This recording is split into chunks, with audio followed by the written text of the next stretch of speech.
একদিন হঠাৎ বুঝবে যাকে ডাকলে দৌড়ে আসতো সে আর কোনোদিন আসবে না। মা আজ আবার বলল, তুই কি আজও আসবি না রে?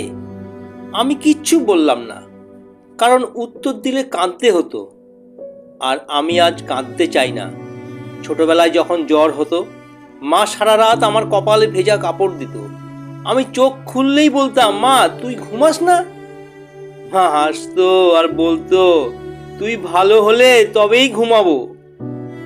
আজ আমি ভালো আছি, কিন্তু মার ঘুম ভাঙে না।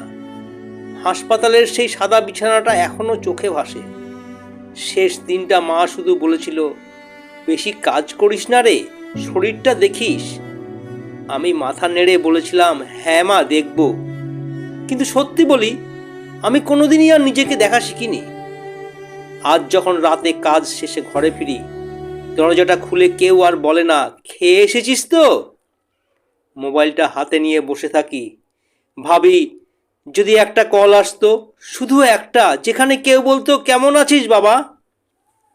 কিন্তু ফোনটা চুপচাপ পড়ে থাকে।